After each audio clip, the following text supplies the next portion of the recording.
Hello everyone, मेरा नाम आकाश है और मेरा सिलेक्शन 66 BPSC 2020 में हुआ है और रैंक 13 पे हुआ है। मुझे ADTO का पोस्ट मिला है, एडिशनल डिस्ट्रिक्ट ट्रांसपोर्ट ऑफिसर।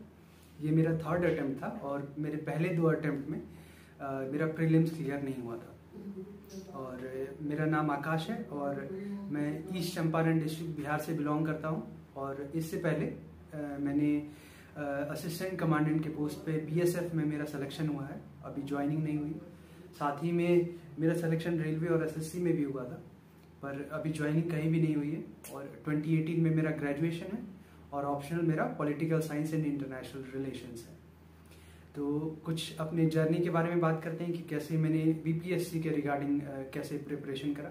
तो प्रीलिम्स जो पहला स्टेज होता है 150 मार्क्स का होता है, तो इसमें ब्रॉड 3 प्रीलिम्स के एक्सपीरियंस से मुझे यही पता चला है कि जो सब्जेक्ट का डिवीजन है ब्रॉडली वो सेम ही रहता है। तो आपका साइंस जो है वो 30 मार्क्स का आएगा, आपका मैथ्स जो है वो 10 मार्क्स का आएगा, और जो आपका मॉडर्न और एंशिएंट हिस्ट्री कंबाइंड है वो अराउंड 30 क्वेश्चन आएंगे। आपका बिहार स्टैटिक जो है वो 10-15 क्वेश्चन रहेगा, और आपका जो बाकी स्टैटिक है जैसे पॉलिटी, ज्योग्राफी, इकोनॉमी, वो 20-25 क्वेश्चन वो रहेंगे। बाकी का सेक्शन आपका करंट अफेयर्स करेगा।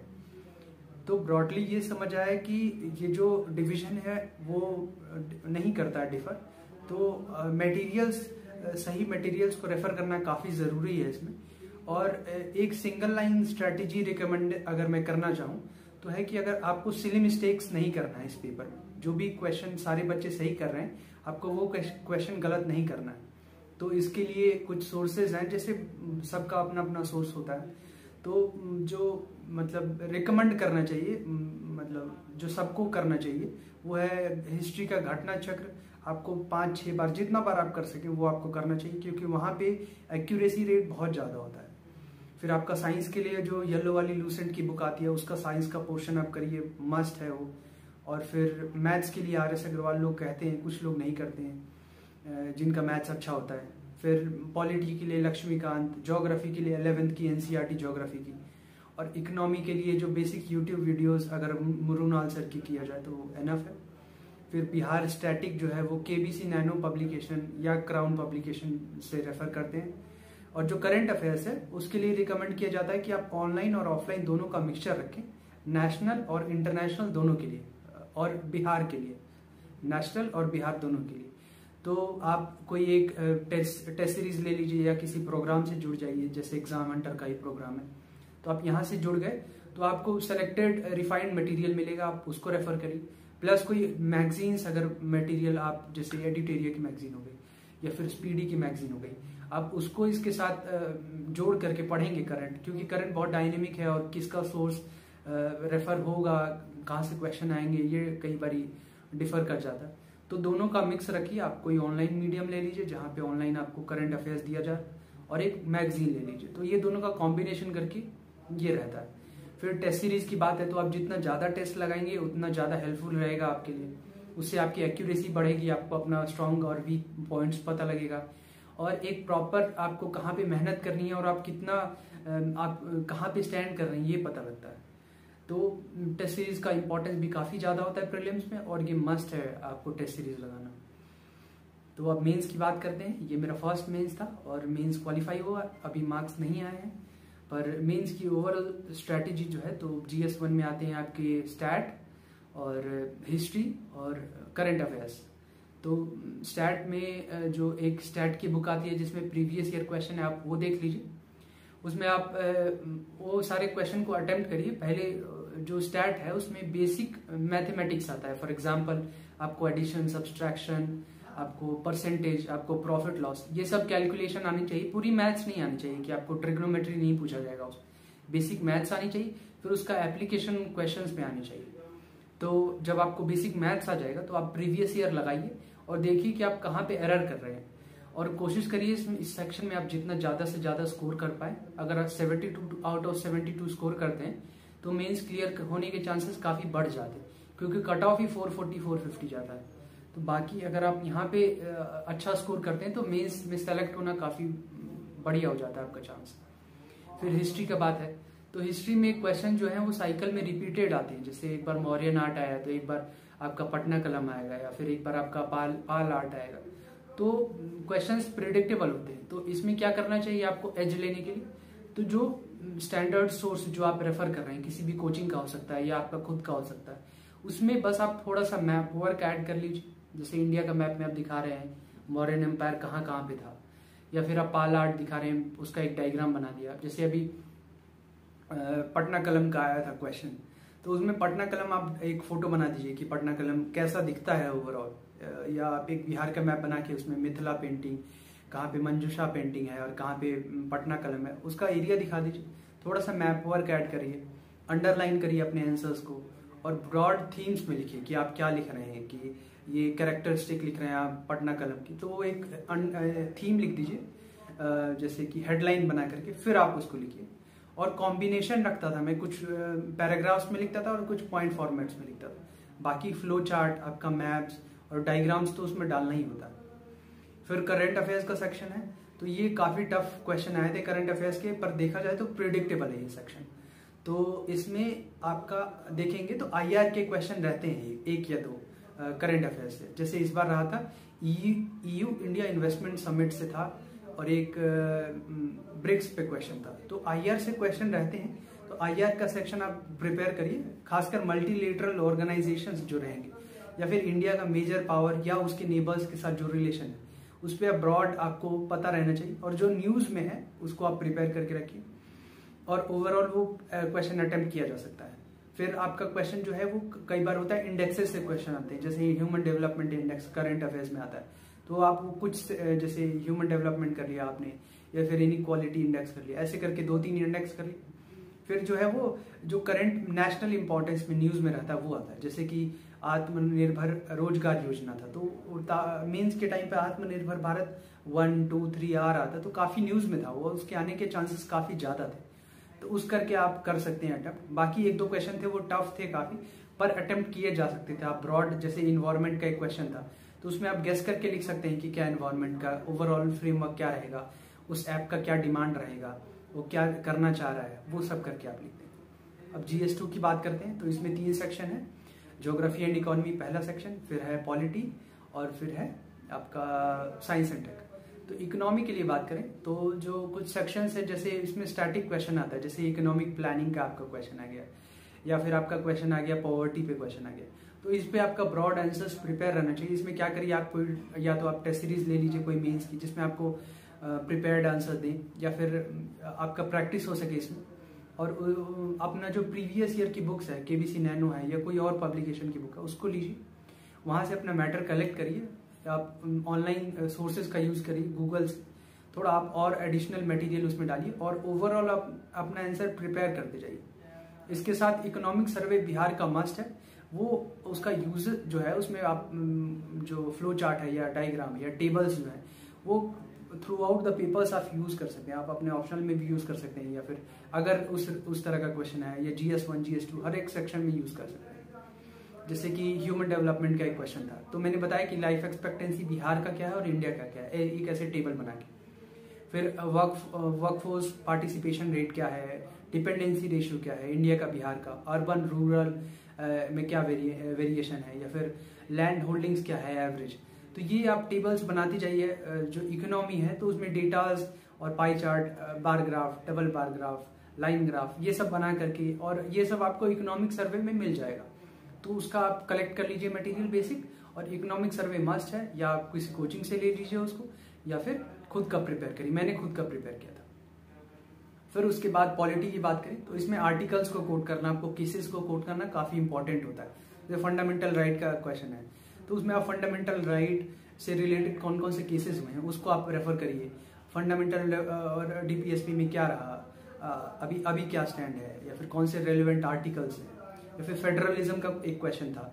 फेडरलिज्म में कब सेंटर डोमिनेट होता है स्टेट से, कब दोनों पैरेलली चलते हैं, कब स्टेट को ऑटोनोमी चाहिए, ये डिफरेंट सेक्शंस होते हैं। तो हर पे आपका वो रहना चाहिए प्रिपेयर्ड। ज़्यादा टॉपिक्स नहीं है, जैसे पार्टी सिस्टम हो गया, जैसे आपका कास्ट पॉलिटिक्स हो गया, अराउंड 15-20 टॉपिक्स हैं जो रिपीट होकर के आते हैं, पर उस पर आपको 5-6 पेज का मैटर होना चाहिए। फिर साइंस एंड टेक है, तो उसमें भी जैसे आपका है कि बायोटेक हो गया, न्यूक्लियर एनर्जी हो गया, इसरो हो गया, या फ्लड एंड ड्रॉट हो गया, इस तरह के क्वेश्चन है। तो इस पे अपना मैटर प्रिपेयर करिए। थोड़ा सा एडिशन आप डाल सकते हैं कि बिहार में कौन सा एरिया फ्लड प्रोन है, कौन सा एरिया ड्रॉट प्रोन है। अगर आप उसको ग्राफ में दिखा सकते हैं और उसका प्रिपेयर कर सकते हैं तो काफ़ी आपको एडवांटेज मिलता है। साथ में क्या क्या स्कीम्स रही हैं गवर्नमेंट की, क्या क्या स्टेप्स लिए हैं गवर्नमेंट में, या क्या क्या लिया जा सकता है, इसको आप दिखाइए पॉइंट फॉर्मेट में, तो काफ़ी हेल्पफुल रहेगा। अब ऑप्शनल की बात करें तो ऑप्शनल में 6 क्वेश्चन आते हैं, हर सेक्शन से 3-3 आपको अटेम्प्ट करना होता है। मेरा ऑप्शन पॉलिटिकल साइंस है, मैं जनरल ऑप्शनल की ही बात कर रहा हूँ क्योंकि आप जो बाकी भी ऑप्शनल है वो भी कवर हो जाए। तो इसमें 6 पेज का मैटर लिखना होगा आपको। और जो आपका जैसे मेरा पॉलिटिकल साइंस है तो इसमें मेन रहता है कि आपका ऑप्शनल का आंसर और जीएस का आंसर में डिफरेंस होना चाहिए। तो आप उसमें जैसे पॉलिटिकल साइंस है फॉर एग्जांपल, तो उसमें आप थिंकर्स को कोट करेंगे कि उन थिंकर्स ने क्या कहा, फिर उनका क्रिटिसिज्म है वो किस थिंकर ने कहा। कोई जैसे लिबरलिज्म है तो उसका इवॉल्व होकर वेलफेयर स्टेट है, फिर नियो लिबरलिज्म है, तो जो इवोल्यूशन है वो भी आपको आइडियोलॉजीज या आपको जो थिंकर्स के स्ट्रेटजीज है उसमें ही कोट करना है, आपको अपना मैटर उसमें नहीं डालना है। तो ऑप्शनल की सोर्सेज की मैं बात करूं तो मेरा पॉलिटिकल साइंस ऑप्शनल है और मैंने वनली आईएएस का सोर्स रेफर करा था। उसमें सबसे पहले मैंने करा था कि क्या क्वेश्चन का फ्रीक्वेंसी है, जिससे कई सारे थिंकर्स आते हैं तो किस थिंकर का आने का प्रोबेबिलिटी ज़्यादा है, और अगर थिंकर पूछ रहा है तो क्या क्वेश्चन के आने की प्रोबेबिलिटी ज़्यादा है।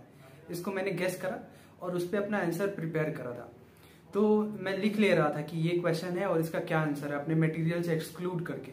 उससे मेरा थोड़ा राइटिंग प्रैक्टिस भी हो रहा था और मेरा मटेरियल बीपीएससी के लिए भी प्रिपेयर हो रहा था कि ये क्वेश्चन के आने के चांसेस ज़्यादा है।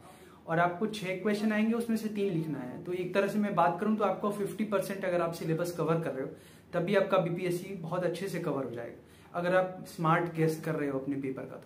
तो पूरा कंप्लीशन जरूरी नहीं है, आप क्वेश्चन को अच्छे से गेस कर पाएं कि क्या क्वेश्चन आने के चांसेस हैं, और उस पर आपका मैटर बहुत अच्छा हो, क्योंकि 6 पेज लिखना है आपको और बहुत क्वालिटी आंसर लिखना है अपने ऑप्शनल में, तो वो काफ़ी इंपॉर्टेंट हो जाता है। तो ये ओवरऑल मेरा ऑप्शनल का स्ट्रैटेजी रहा। और मैं ओवरऑल अगर आंसर राइटिंग की बात करूं कि इसमें क्या क्या एडिशन कर सकते हैं आप, क्या क्या गार्निशिंग कर सकते हैं अपने आंसर राइटिंग में, तो सबसे पहले होता है कि स्पेसिंग का बहुत इशू होता है। तो 36 पेजेस रहता है, इसमें आप जितना ज़्यादा से ज़्यादा पेजेस लिख सकते हैं। तो मैंने GS 1-2 में अराउंड 34 पेजेस लिखा था और ऑप्शनल में मैंने 33 पेजेस लिखा था। तो स्पेसिंग के लिए और हैंड राइटिंग का भी बच्चों का इशू रहता है, तो हल्का सा मैं ऊपर से छोड़ रहा था स्पेस, हल्का सा नीचे से छोड़ रहा था, साइड से मार्जिन छोड़ रहा था, दोनों साइड से। और फिर जो अगर हैंड राइटिंग की बात करें तो मेरा हैंड राइटिंग उतना अच्छा नहीं है, पर वर्ड्स के बीच में स्पेस कर रहा था मैं और लाइंस के बीच में स्पेस कर रहा था। जो अपर केस लेटर्स है और जो लोअर केस लेटर्स है उसको मतलब उनका लेंथ जो है वो सेम रह रहा था। तो ये करके मैंने राइटिंग अपना इंश्योर करा और मेरा आंसर जो है वो प्रॉपर लेंथ पे खत्म हो ये भी इंश्योर कर रहा था। साथ में अगर आप कोई जैसे संथाल परगना का क्वेश्चन है उसमें मैंने इंडिया का मैप बनाया, चंपारण का क्वेश्चन था वहां पे मैंने इंडिया का मैप बनाया, तो अराउंड आधा पेज आपका उसमें लग जाता है। तो वो करके भी आप थोड़ा सा अपना टाइम बचा रहे हैं और आपका नंबर ऑफ पेजेस भी बढ़ रहा है। तो ये सब किया था मैंने। फिर जो आंसर कैसे लिखे इसमें मैंने पॉइंट फॉर्मेट का काफ़ी यूज़ करा। ऑल्दो पेज मतलब जो कंटेंट था वो 4-5 पेज में लिखना था, पर मेरा प्रिपेयर्ड कंटेंट था तो उसको पॉइंट फॉर्मेट में लिखा मैंने ताकि ज़्यादा से ज़्यादा लिख पाऊँ मैं। फिर उसको अंडरलाइन करा मैंने, जो जो इम्पोर्टेंट जो फैक्ट्स थे या फिर जो मेरे को एग्जामिनर को दिखाना था उसको मैंने अंडरलाइन करा। जो थिंकर्स है उसको मैंने ब्रैकेट में लिया या फिर उनको बॉक्स बना के उनको स्पेशल हाईलाइट किया। फिर मैंने अपने आंसर्स को थीम्स में लिखा कि जैसे चंपारण का क्वेश्चन है तो प्री चंपारण क्या हुआ, पोस्ट चंपारण क्या हुआ, उसका इम्पैक्ट क्या हुआ, उसका वे फॉरवर्ड क्या हुआ, अभी प्रेजेंट स्टेटस क्या है। तो थीम्स बना बना के फिर उसमें पॉइंट फॉर्मेट डाल के मैंने आंसर लिखा। तो ये ओवरऑल मेंस का स्ट्रैटेजी रहा। यहाँ एग्जाम हंटर प्लेटफॉर्म पे हम लोग अभी मिले हैं, तो एग्जाम हंटर की भी टेस्ट सीरीज आती है और ये काफ़ी बच्चे इससे जुड़े हैं और काफ़ी सिलेक्शन भी हुआ है, मैंने देखा है। और काफ़ी दोस्त भी हैं मेरे इस प्लेटफॉर्म से जिनका सिलेक्शन हुआ है। तो ये काफ़ी अच्छा टेस्ट सीरीज होता है यहाँ पे, अगर आप ज्वाइन करेंगे तो हर ऑप्शनल का भी है, शायद हो सके आगे तो मैं पॉलिटिकल साइंस से जुड़ूँ इस ऑप्शनल में। और फिर इसके बाद मैंने एग्जाम हंटर से इंटरव्यू प्रोग्राम में भी मैं यहाँ पे जुड़ा हुआ था और कई प्लेटफॉर्म पे भी जुड़ा हुआ था, पर इनमें से एक एग्जाम हंटर भी था। तो यहाँ पे एक है कि फ्रेंडली इन्वायरमेंट काफ़ी मिला मुझे। ऑनलाइन इंटरव्यू दिया मैंने, फ्री इनिशिएटिव है एग्जाम हंटर का इंटरव्यू प्रोग्राम से रिलेटेड। और जो थीम्स जहाँ पे क्वेश्चन पूछे गए काफ़ी ब्रॉड थे और काफ़ी दिक्कत हुआ मुझे इंटरव्यू में इनके क्वेश्चंस को आंसर करने में। और पॉलिटिकल साइंस के जो चंदन सर हैं वो पॉलिटिकल साइंस के हैं, तो काफ़ी मुझे ऑप्शनल में काफ़ी हेल्प मिल गया कि क्या क्वेश्चन पूछे जा सकते हैं। काफ़ी मैं डरा हुआ था कि ऑप्शनल में क्या पूछा जाएगा, तो काफ़ी हेल्प मिला मुझे यहाँ इंटरव्यू प्रोग्राम में एसोसिएट होकर के। फिर इसमें ब्रॉड जो है वो आप कॉन्फिडेंस का होता है आपका इंटरव्यू, तो इसमें आप जो कॉन्फिडेंस है वो आपका नॉलेज से आता है। तो नॉलेज आप 4-5 पिलर्स होते हैं इंटरव्यू के, तो जिसमें आपका ऑप्शनल आ गया, आपका ग्रेजुएशन का सब्जेक्ट आ गया, आपका बैकग्राउंड आ गया, आपका हॉबी आ गया और आपका पोस्ट प्रेफरेंस आ गया और कुछ करंट की न्यूज़ आ गई। तो वो सब मिला के 6-7 पिलर हैं। इस पे आपको प्रिपेयर करना अपना मैटर, और फिर अगर आपका मैटर प्रिपेयर हो जाए क्या क्या रेलिवेंट क्वेश्चन है, तो फिर आप कॉन्फिडेंटली उसको डिलीवर करिए और जो कम्युनिकेशन है उसको थोड़ा सा इम्प्रूव करिए। तो बेसिक यही है इंटरव्यू का, आप करेंगे तो काफ़ी हेल्पफुल रहेगा। शायद हो सके तो मैं भी मॉक इंटरव्यूज लूँ एग्जाम हंटर्स की आने वाले टाइम में, यहाँ पे शायद मैं भी दिखाऊँ। तो बाकी प्लेटफॉर्म्स जो हैं उसमें काफ़ी हेल्पफुल रहेगा आपको एग्जाम हंटर। अगर मैं इस प्लेटफॉर्म की बात करूँ तो काफ़ी डेडिकेटेड लोग हैं और बिल्कुल सर्टेनली जब मेरा सिलेक्शन हो सकता है तो मुझे लगता है कि और भी बच्चों का हो सकता है। और 2-3 और बच्चों के डाउट रहते हैं कि सर ऑप्शनल कौन सा लें, या ये ऑप्शनल स्कोरिंग नहीं है। तो पॉलिटिकल साइंस से काफ़ी रिजल्ट नहीं आ रहा था कई सालों से, तो पॉलिटिकल साइंस से रैंक 13 लाना, मतलब यूट्यूब पे आप देखेंगे तो पॉलिटिकल साइंस को नहीं बता रहे थे कि अच्छा ऑप्शन नहीं है बीपीएससी में, या फिर और भी कुछ ऑप्शनल्स हैं जिनको नहीं अच्छा बताया जा रहा था। तो वो मैं नहीं मानता हूँ उसको। और अगर आप ऑप्शन कोई भी लीजिए उसके साथ आप जस्टिस करिए तो आपको बिल्कुल सिलेक्शन तो होगा ही, आप रैंकर भी रहेंगे अगर आप ऑप्शन को अच्छे से करते हैं तो। फिर एक डाउट रहता है बच्चों का कि मैं हिंदी मीडियम से हूँ और इंग्लिश मीडियम के बच्चों का ज़्यादा रिजल्ट आ रहा है। तो मैं अभी कई बच्चों से रिजल्ट के बाद मिलने का मौका मिल रहा है, तो कुछ संस्कृत ऑप्शनल वाले बच्चों से मिला हूँ मैं, कुछ इंग्लिश लिटरेचर वाले बच्चों से मिला हूँ। तो ऑप्शनल और मीडियम रेलेवेंट नहीं है, क्योंकि संस्कृत से भी बच्चे सिलेक्ट हो रहे हैं और इंग्लिश से भी सिलेक्ट हो रहे हैं।